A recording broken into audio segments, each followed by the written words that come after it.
All right, ladies and gentlemen, welcome back. It's your boy Ryan here. I'm back now with the Microsoft portion of the news for today. Not a lot of gaming heavy related news for Microsoft, but it is referring a lot to the One X, such as features, what they're doing, a lot of other things they're trying to do with devs and vice versa. So hopefully you guys like the video, and let's go ahead and get into it. All right, shout out to all the new subs again, and welcome to the channel.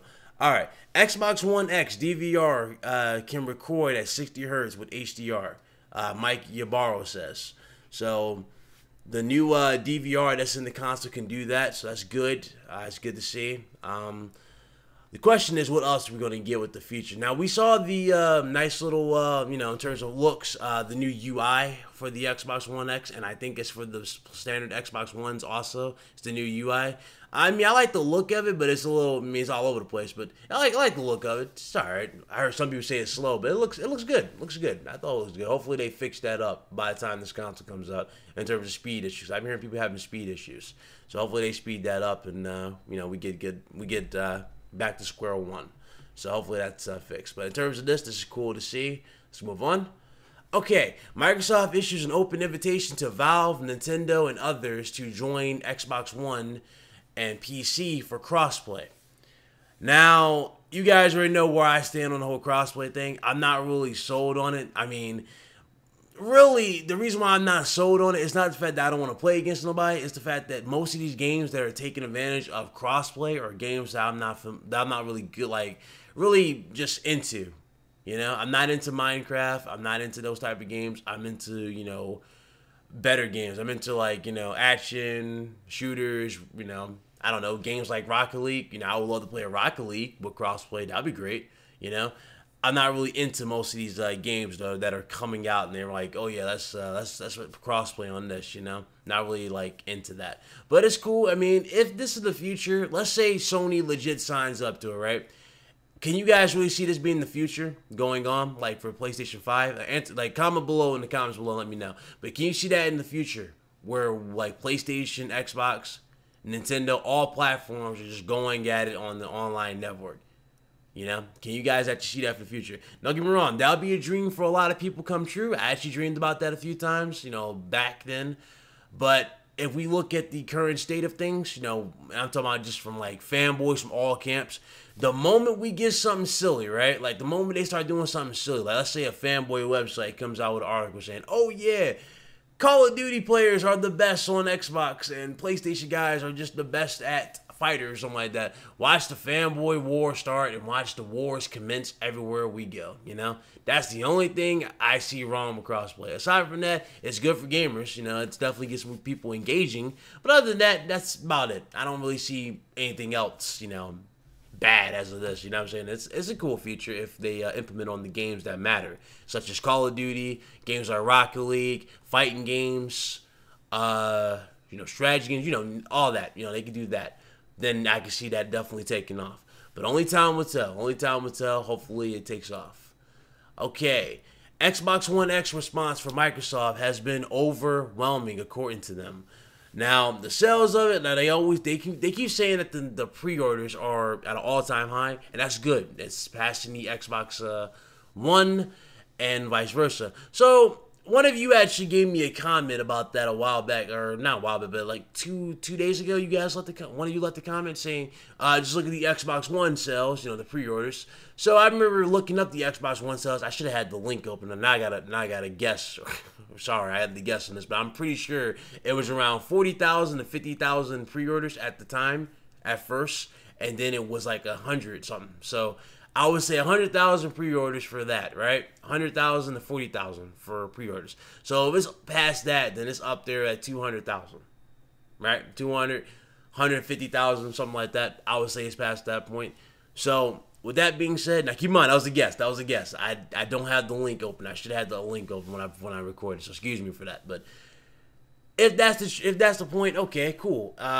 That's good. That's good. Now, pre-orders are one thing, but sales are another, and we need to, we're gonna see, in the months. It doesn't matter the first how you start. It's how you continue. You know what I'm saying? It's got to be on a constant basis. So From the pre-orders being good, from the sales going up and up and up. They got to be like that. You know what I'm saying? They got to be on a consistent basis. They got to hit every note on a consistent basis. You know what I'm saying? So when this system eventually drops, the sales got to be really good, right?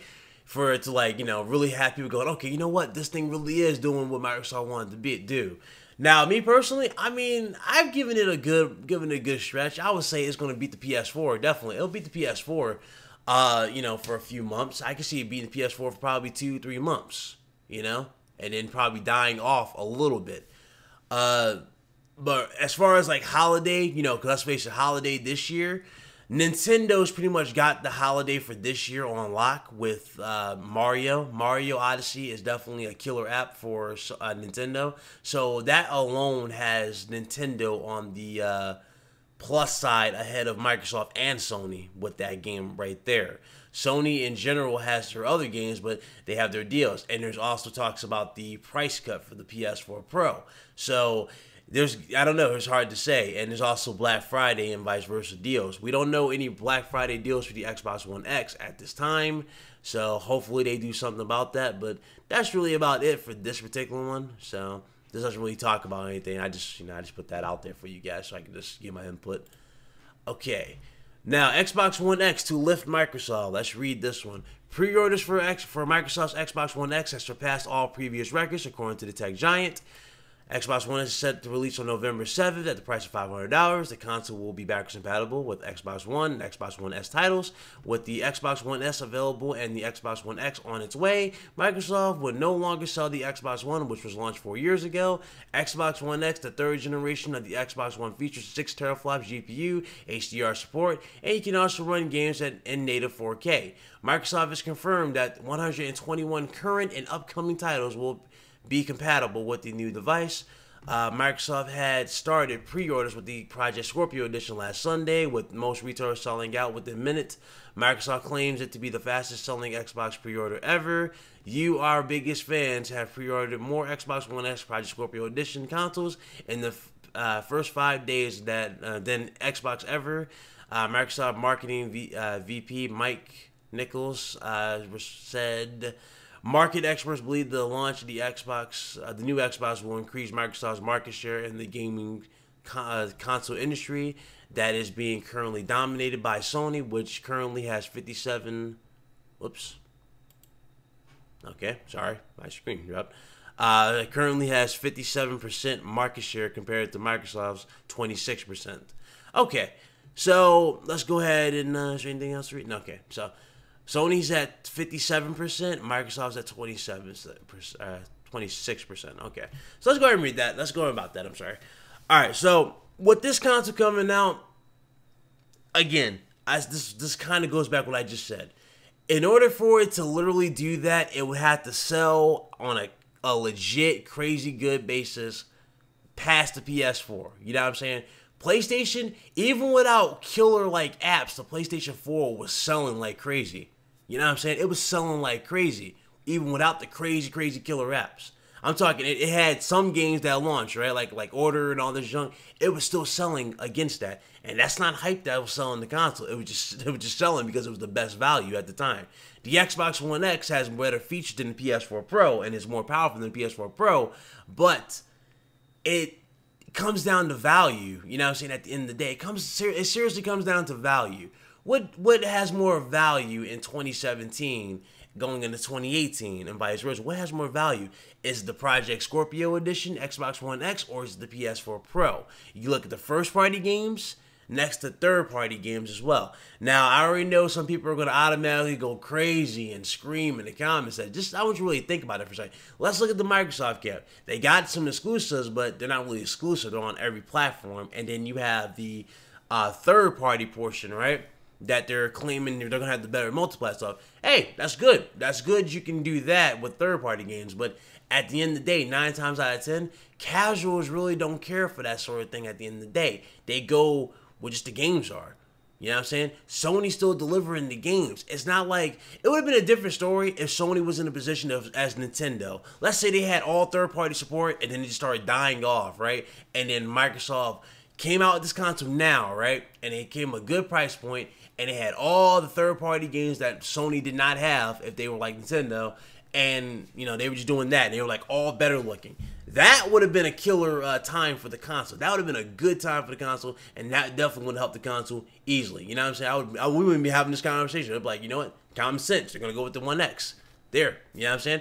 Common sense. But they don't have that problem. Sony doesn't have that problem. Sony has the third party. It's just like Microsoft, and they have the first party. Sony also has the marketing deals for a lot of these major games. Star Wars. You know what I'm saying? They got a lot of these things. They got Call of Duty, Destiny, you name it. All these games have marketing deals with Sony and vice versa. Now, people are going to hype up the Xbox One X having the better version of those games in terms of graphical fidelity. I mean, again, yes, that could be very well true. That could very well be true. But something tells me overall, though, they're not going to gimp PlayStation. Because remember, in order for devs to take advantage of the Xbox One X and PS4 Pro, respectively, both consoles, they have to make sure the games, the base games, work on the base PS4 and Xbox One. In this case, Xbox One S and PS4. They have to make sure that those games work on those consoles first. Then they port them to the PS4 Pro and Xbox One X. So in order for these games to legit take advantage of these powers, they got to work on the base. It's really not Sony holding back Xbox One X, nor is it, you know, Microsoft holding back. It's the fact that the current gen consoles is what's holding these consoles back now, the newer consoles. That's what's holding them back. Now, we're already at the peak with the PS4 Pro, pretty much. You know, we have the Vega chip, or the Vega feature with the boost mode. We have to see that in conjunction with the games now. I'm actually looking forward to seeing what that's going to do, but at the same time, I know it's not going to push the graphics up no sky high or anything like that. No, it's not going to do that, but it's definitely going to help somewhat for performance. For the Xbox One X, we haven't seen, hopefully we haven't seen the full power, but you know, we're not seeing the full power yet. I mean, we're getting most of it though, because Crackdown 3 is pretty much maxed out at this point. That's what they said, is maxed out, so it's dynamic 4K, and you know, Assassin's Creed is maxed out, dynamic 4K, so you know, there are limits to that as well, but I mean, it comes down to that. It really does. But, you know, that's what my stance on that is, man. I mean, can it help Microsoft? I could definitely see a boost in Microsoft's share. Let's look at the share. 26%. I can see this easily going to about 30, 33% with this console. I can give it that much credit. I would say 33%. I'll push it that high up. 33%. You know, and that's me pushing it higher, because remember, it comes down to sales, and at the same time, Microsoft is priced higher than Sony. They're priced higher.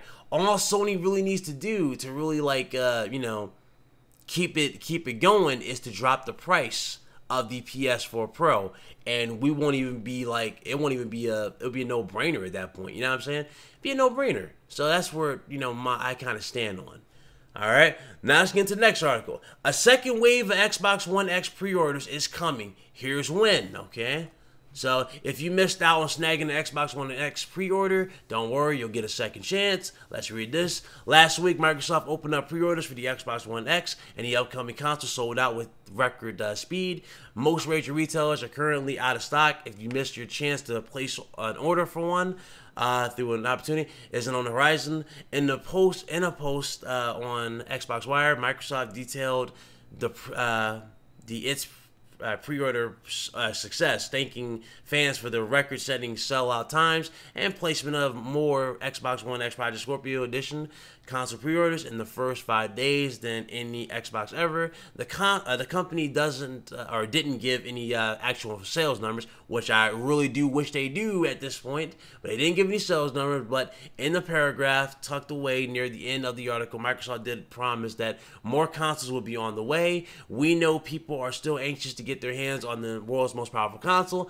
Microsoft wrote, "We will be announcing details of the next wave of Xbox One X Standard Edition pre-orders next month, so stay tuned for more information." Next month most definitely refers to September, so keep your eyes peeled for more pre-orders opening up after this next weekend. Xbox One X launches on November 7th, so September, if you guys didn't get your pre-orders in, you will have your second chance to get your pre-orders in for the Xbox One X.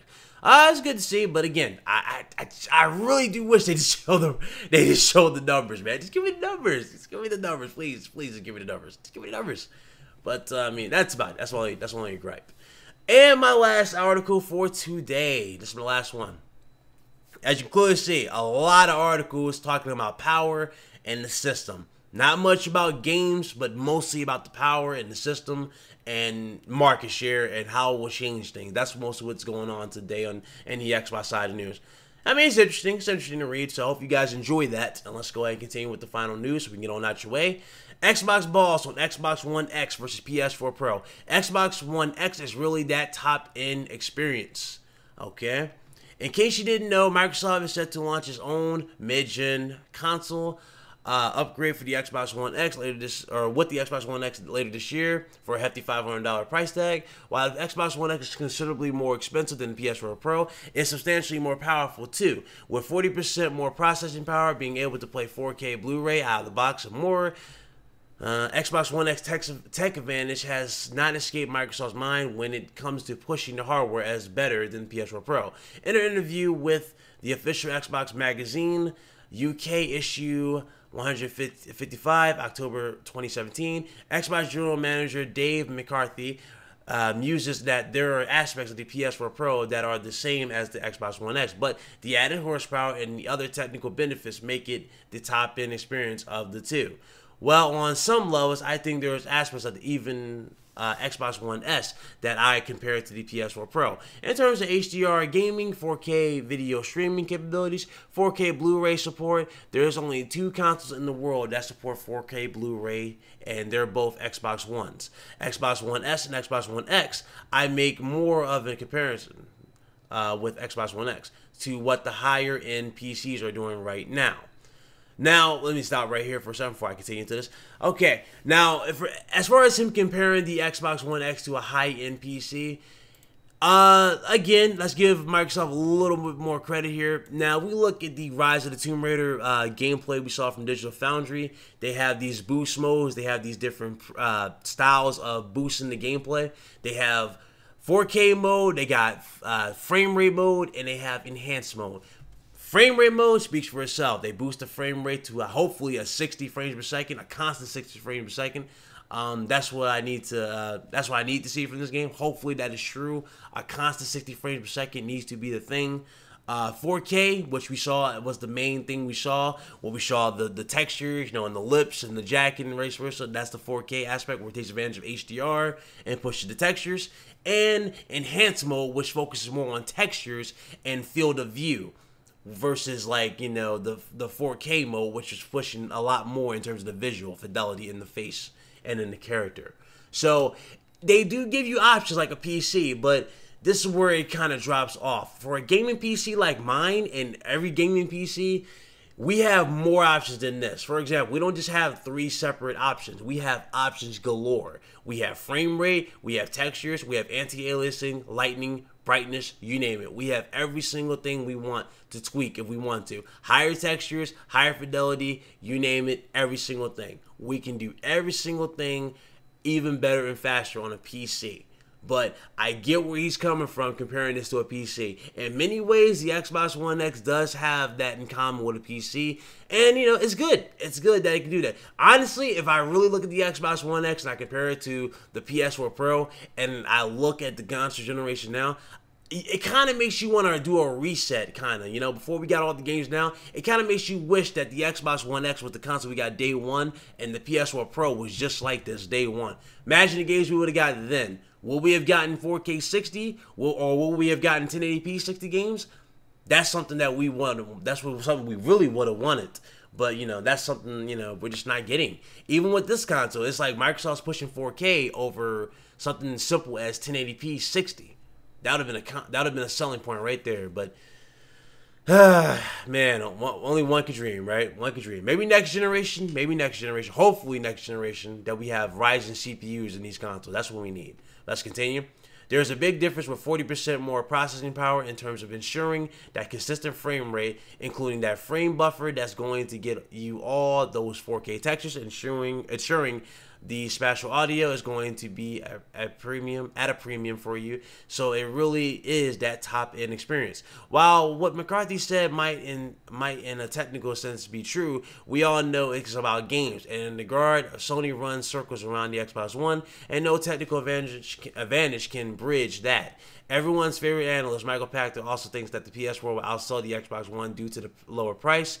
Do you agree with McCarthy's statements? Will the Xbox One has technical advantage be able to give the top end experience that Microsoft is banking on? Again, they got the specs, but they lack what is important. What is important, people? The talent. They need the exclusives. They got the power, which is good. You got half the pie right there. You need the other pie. You need the talent for the exclusives to bring the gamers to your platform, because you will offer something that no other platform offers, and that's your exclusive. That's what exclusives come down to, people. And don't let these fanboys lie to you. It comes down to exclusives. Exclusives is what separates people from their distinctive platforms. Okay, I want you to understand that. Exclusives is what separates you. Excuse me, my phone went off. But that's what separates you. Okay, so exclusives on Sony side tell you that, okay, these games are only available on a PlayStation platform, and you need to buy a PlayStation platform to buy these games. Microsoft needs that type of mentality for their consoles. If they have that mentality with that type of mindset, they will be fine. But, you know, this Play Anywhere thing, that's what's really hurting them in the long run. That's what's really hurting them. But other than that, though, that's all the news I got for you. Hope you guys enjoyed the video. I know I rambled, but you know me, I got to get the point across. Hope you guys enjoyed the video. Sorry, not a lot of talk about gaming in terms of this particular news. There's not a lot of gaming news going around, but as far as, you know, everything else is concerned, this is what I could get. So I hope you guys enjoyed the video. If you did, make sure you hit the like button. Thank you guys so much for all your support. I appreciate every single last one of you. You guys stay awesome. I'll see you guys later on, either today or I will see you tomorrow for Subscriber Wednesday. I'll see you guys tomorrow. I think King Thrash is doing a special too tomorrow on his channel, so I'll probably be jumping back and forth. But tomorrow is also another special day. Well, I'll let you guys know when we get there tomorrow, okay? So if I don't make a video, I'll see you guys tomorrow if I don't do it there, okay? So you guys be good, and remember, stay excellent to each other. Later, guys.